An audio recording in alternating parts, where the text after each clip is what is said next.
आज के इस पत्रकार वार्ता में हम लोगों के बीच उपस्थित हमारे प्रदेश के यशस्वी अध्यक्ष श्री किरण देव जी, मुख्य प्रवक्ता और वरिष्ठ नेता विधायक श्री अजय चंद्राकर जी, विधायक श्री खुशवंत साहिब जी, प्रदेश के महामंत्री श्री संजय श्रीवास्तव जी,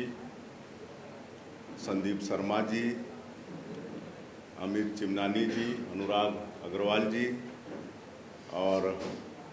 प्रिंट और इलेक्ट्रॉनिक्स मीडिया के सभी पत्रकार साथियों, आप सभी का आज की इस प्रेस वार्ता में अभिनंदन है, स्वागत है। आप सबको मालूम है कि विश्व के सबसे बड़े लोकतंत्र का सबसे जो बड़ा पर्व है अब हमारे प्रदेश में समाप्ति की ओर है। 18वीं लोकसभा के लिए होने वाले चुनाव में जैसे आप सब लोगों को मालूम है कि प्रथम के 3 चरण में हमारे छत्तीसगढ़ के 11 लोकसभा का चुनाव संपन्न हो रहा है, जिसमें 2 चरण का चुनाव संपन्न हो चुका है, 4 लोकसभा का, और तीसरे चरण में कुल 7 लोकसभा का चुनाव संपन्न होना है और 7 लोकसभा का चुनाव प्रचार आज शाम को समाप्त होने वाला है। मेरे लिए यह चुनाव एक अनोखा चुनाव रहा है, कि मुख्यमंत्री के नाते पहली बार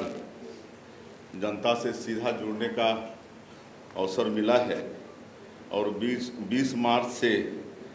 4 मई तक, कल तक हमने पूरे प्रदेश में 64 बड़ी जनसभाएं की हैं और आज 2 सभा और है, एक सूरजपुर में माननीय राष्ट्रीय अध्यक्ष जी के साथ और एक सारंगढ़ में। इसके साथ कुल 66 जनसभाएं मुख्यमंत्री के नाते प्रदेश में हमारा हो जाएगा और इसी तरह से कार्यकर्ता सम्मेलन में भी हम भाग लिए और 11 लोकसभा सीट में 11 कार्यकर्ता सम्मेलन में हम भाग लिए और वैसे ही 24 बड़े सामाजिक बैठकों में भी शामिल होने का अवसर मिला। तो इस तरह से कुल 45 दिन में 106 से ज़्यादा बार हमें मुख्यमंत्री के नाते जनता से मुखातिब होने का अवसर मिला और इस पूरे चुनाव प्रचार में हमारे देश के यशस्वी प्रधानमंत्री श्री नरेंद्र मोदी जी,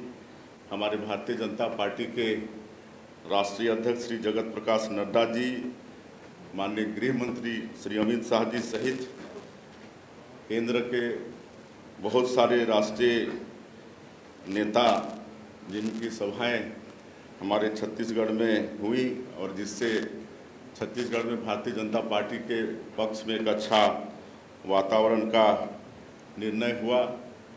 हमारे प्रदेश के अध्यक्ष श्री किरण देव जी सहित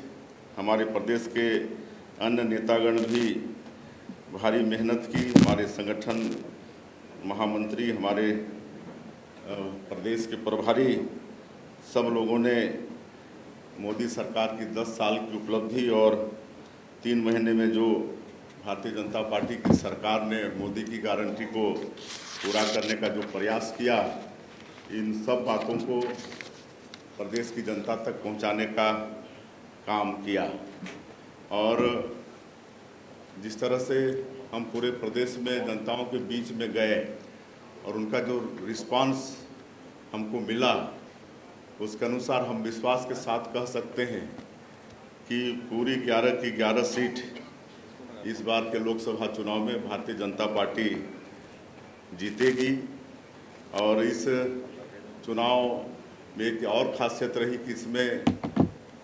विदेश के 4 देशों के डेलीगेट्स भी, राजनेता यहाँ पर आए अपने चुनाव प्रचार को देखने के लिए। ये भी एक इस चुनाव कैंपेनिंग की खासियत रही। और इस चुनाव में आप सब लोगों ने भी खूब परिश्रम किया, पसीना बहाया, इसलिए आप सब लोगों का भी बहुत बहुत धन्यवाद है। और ये चुनाव प्रचार में हम लोगों ने जनता तक ये पहुंचाया है कि ये जो चुनाव है लोकसभा का बड़ा महत्वपूर्ण है। 10 वर्षों में आदरणीय नरेंद्र मोदी जी ने गांव, गरीब, किसान, मजदूरों के लिए काम किया। राम मंदिर का निर्माण पूरा हुआ। जम्मू कश्मीर से धारा 370 हटा, लेकिन तीसरे बार जब प्रधानमंत्री श्री नरेंद्र मोदी जी फिर से प्रधानमंत्री बनेंगे तो 2047 तक इस देश को विकसित भारत के रूप में खड़ा करने का ये चुनाव है। और आने वाले 5 वर्षों में 2029 तक हमारे देश को आर्थिक क्षेत्र में तीसरा सबसे बड़ा ताकत बनाने का ये चुनाव है। ये सब हम लोगों ने और हमारे नेताओं ने जनता तक पहुंचाने का काम किया है। लेकिन इस चुनाव कैंपेनिंग में एक जो विपक्ष के द्वारा, विपक्ष और इंडी गठबंधन के द्वारा जो नकारात्मकता, दुष्प्रचार और बदजुबानी जो उनके तरफ से थी, ये सारी सीमाएं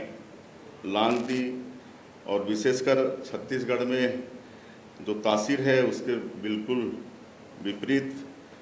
और पूरा देश हमारे छत्तीसगढ़ की सभ्यता और संस्कृति को जानता है, लेकिन विपक्ष का ये झूठ, दुष्प्रचार और बदजुबानी ये कहीं ना कहीं छत्तीसगढ़ की तासीर को शर्मिंदा किया है, जो कि छत्तीसगढ़ की जनता को बिल्कुल अस्वीकार्य है। और इसमें मुख्य रूप से जो 3 महीने में हमारी भारतीय जनता पार्टी की सरकार ने मोदी की गारंटी को पूरा करने का प्रयास किया है, उसको पहुंचाने का काम किए हैं। पिछले कांग्रेस की सरकार में 18 लाख गरीब लोग ग्रामीण क्षेत्रों में प्रधानमंत्री आवास से वंचित हो गए। हमारी जब 15 साल की सरकार थी उस समय बहुत लोगों का मकान प्रारंभ हुआ था, उनको आगे का किस्त भी नहीं मिला और आज अधूरा उनका मकान रह गया है। तो ये 18 लाख प्रधानमंत्री आवास की स्वीकृति 13 दिसंबर 2023 को हमारी सरकार शपथ ली और 14 दिसंबर को ही पहला कैबिनेट बैठक करके 18 लाख मकान की स्वीकृति दे दिए हैं, जिसका निर्माण अब अतिशीघ्र प्रारंभ होने वाला है। और उसी तरह से 2 साल का बकाया बोनस 12 लाख से ज़्यादा किसानों का जब हम लोग सरकार में थे दे नहीं पाए थे, और जिसका देने का वादा कांग्रेस पार्टी ने भी अपने जन घोषणा पत्र में की थी, लेकिन 5 साल तक उस पर चर्चा भी नहीं हुई। और हम लोगों ने 25 दिसंबर को ही, मतलब मुश्किल से सरकार शपथ लेने के 10-12 दिन के अंदर ही 12 लाख से ज़्यादा किसानों का 3716 करोड़ रुपया